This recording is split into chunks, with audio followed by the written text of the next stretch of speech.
மணி tax நேயர்களுக்கு வணக்கம். கதையை நம்பாமல் நம்ம தமிழ் வாழ்வியலை புறந்தள்ளிட்டு எந்த ஒரு படைப்பாளி படம் எடுக்கிறாங்களோ அவங்கெல்லாம் பார்த்து வெக்கப்பட வேண்டிய படம் தான் ஜமா. கலெக்ஷன் கொடுக்கக்கூடிய படங்கள், கலெக்ஷன் கொடுக்கக்கூடிய ஹீரோக்களினுடைய படங்கள் இந்த வாரம் வெள்ளிக்கிழமை நிறைய ரிலீஸ் ஆகுது. இருந்தாலும் தைரியமாக இந்த படம் ஜமாவை வந்து ப்ரெஸ் ஷோவாகவும் அடுத்தது வந்து செலிபிரிட்டி ஷோவும் முன்னாடியே போட்டாங்க. இவ்வளவு தைரியமா இந்த படத்தை போடுறாங்க அப்படின்னா இந்த படத்துல என்ன இருக்கு, இந்த படத்துல என்ன சொல்ல வராங்க? சார்ந்தோரே சபையோரே எல்லாருக்கும் வணக்கம்.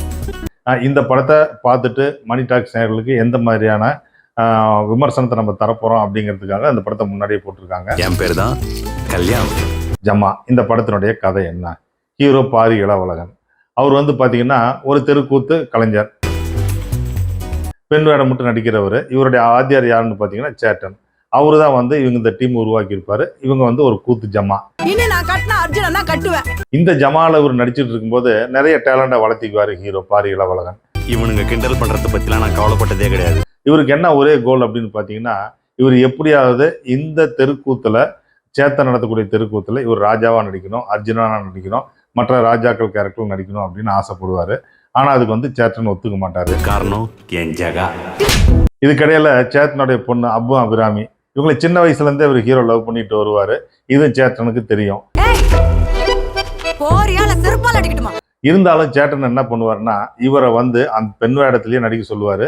எந்த வகையிலுமே இவரை வந்து ராஜா வேஷம் கட்டுறதுக்கு விட மாட்டாரு. நீ ஆடுற மாதிரி அழகா பொம்பளை வேஷம் கட்டிங்கன்னு ஆட முடியுமா?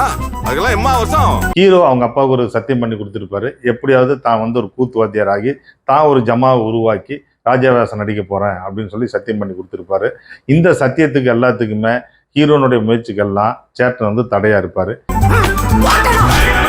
இந்த தடையெல்லாம் உடைச்சுக்கிட்டு ஹீரோ ராஜா வேஷம் கட்டினாரா, அம்மு அபிராமியினுடைய காதலை கரம் பிடிச்சாரா இல்லையா அப்படிங்கிறதான் இந்த படத்தினுடைய மீதி கதையை.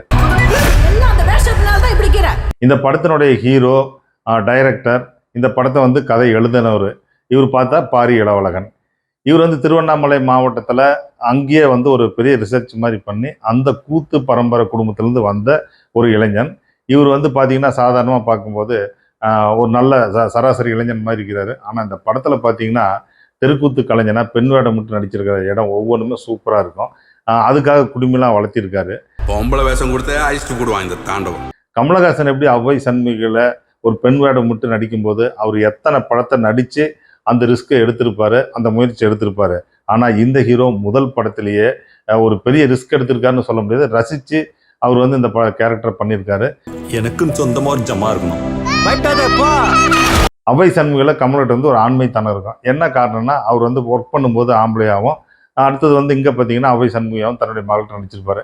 ஆனால் இந்த படத்தில் இந்த ஹீரோ நடிக்கும்போது பார்த்தீங்கன்னா இவர் பெண் வேடம் மட்டும் நடிக்கிறதுனால இவருக்குள்ள இருக்கிற ஒரு நளினம், இவர் நடக்கும்போது அந்த பெண்களுக்கே உண்டான அந்த பாவனை, உடல் மொழி எல்லாமே பிரமாதமாக பண்ணியிருக்காரு. அதான் நான் ஏற்கனவே சொன்ன மாதிரி கமல் எத்தனை படத்தில் நடிச்சுட்டு அவ்வை சண்முகில பெண் வேடம் நடிச்சிருப்பாங்களோ அந்த முயற்சியை இவர் முதல் படத்திலே நடிச்சிருக்காரு. நீ எல்லாம் ஒரு ஆள் மீறு, நீ எங்களுக்கு கூத்து வைக்கிறா.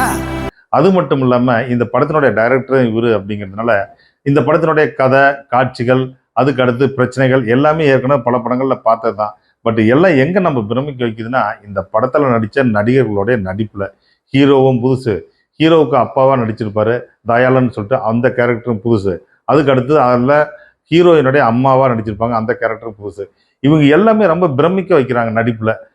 ஒரு பிரகாஷ்ராஜ், ஒரு ரகுவரன், இவங்கெல்லாம் வந்து கிஷோர், இவங்கெல்லாம் நடிச்சா என்ன மாதிரி ஒரு டெப்த்து கிடைக்குமோ அந்த மாதிரியான ஒரு டெப்த்து, அந்த மாதிரியான ரியாக்ஷனை வந்து தயாளன் நடிச்சிருக்காரு. அவரை பார்க்கும்போது நமக்கு பிரமிப்பா இருக்குது. யார் இந்த நடிகர், இவர் இவ்வளோ பிரமாதமாக நடிச்சிருக்காரு, கொஞ்சம் கூட செயற்கைத்தனமே இல்லையா, ரொம்ப யதார்த்தமாக நடிச்சிருக்காரு அப்படிங்கிற மாதிரியான ஒரு பிரமிப்பே வந்து இந்த படத்தினுடைய காட்சிகளை நம்மள ரசிக்க வைக்குது. அது மட்டும் இல்லாமல் சேட்டன் எங்கே இந்த கலைஞனை இவ்வளோ நாள் வந்து தமிழ் சினிமா ஒதுக்கி வச்சிருந்தது, அல்லது அவர் ஒதுங்கி இருந்தாரா அப்படிங்கிற மாதிரி ஒரு பெரிய கேள்வி சேட்டனுடைய நடிப்பு பார்க்கும்போது நமக்கு ஏற்படுது. விடுதலையில் வெற்றிமாறன் படத்தில் நடித்தார், அதுக்கடுத்து இந்த படத்தில் நடிச்சிருக்காரு. சேட்டன் வந்து பார்த்தீங்கன்னா ஒரு வீச்சர்வா எடுக்கலை, துப்பாக்கி எடுக்கலை, பாம்பு போடல, எதுவுமே பண்ணல. அந்த பாடி லாங்குவேஜ், அந்த டைலாக் மாடுலேஷன், பிரித்து விட்ட தலை, இந்த தலையெல்லாம் பார்த்துட்டு அவர் கண்ணில் இருக்கிற கோபம், மனசில் இருக்கிற வஞ்சகம், ஹீரோ எப்படியாவது வளர்ந்து வந்துடக்கூடாது, அவன் கூத்துவாதியார் ஆயிடக்கூடாது, தண்ணி ஒரு ஜமா வச்சிடக்கூடாது அப்படிங்கிறத எல்லாத்தையும் மனசில் சுமந்துக்கிட்டு அவர் ஒவ்வொரு சீன்லையும் பிரமாதமாக நடிச்சிருக்காரு. அதான் நான் ஏற்கனவே சொன்ன மாதிரி இந்த படத்தில் நடித்த நடிகர்களுடைய நடிப்பு நம்மளை பயங்கரமாக பிரமிக்க வைக்குது. இந்த படத்தினுடைய ஹீரோவுடைய பெர்ஃபார்மன்ஸ், அவர் நடித்ததை நாம் பார்த்து பிரமிக்கக்கூடிய இடங்கள் நிறைய இருக்குது. குறிப்பாக சொல்லணும்னா அவர் முதல் முறையாக அவங்க அப்பாவுக்கு முன்னாடி பெண் வேடம் மட்டும் நடிச்சுட்டு வருவார். அப்போ தான் அவர் பார்த்தீங்கன்னா அந்த கூத்துக்கான பெண் வேடம் விட்டு வெளியே வருவார், கோயிலேருந்து வெளியே வருவார். அப்போ அவர் வெக்கப்படுறதும் அதை பார்த்து அவங்க அப்பா பெருமைப்படுறதும், இந்த தயாளன் அவர் தான் அவங்க அப்பா ரோல் பண்ணியிருப்பார், பெருமைப்படுறதெல்லாம் ரொம்ப பிரமாதமாக பண்ணியிருக்காங்க. அதுக்கு அடுத்து ஹீரோவுடைய அம்மாவனுடைய இறப்பு, இப்படி ஒவ்வொரு சீனும் சொல்லிட்டு போகலாம். எல்லா சீனுமே எமோஷன், சென்டிமெண்ட், பழிவாங்கல் இது மாதிரியே தான் டைரக்டர் எழுதியிருக்காரு பாரி இளவரசன். ஆனால் படம் பார்க்குற நமக்கு ஒரு நிசப்தமான அமைதியாக ஒரு ஆச்சரியத்தோடு இந்த படத்தை பார்க்க வைக்குது நம்மளை. இந்த படத்துக்கு இசைஞானி இளையராஜா.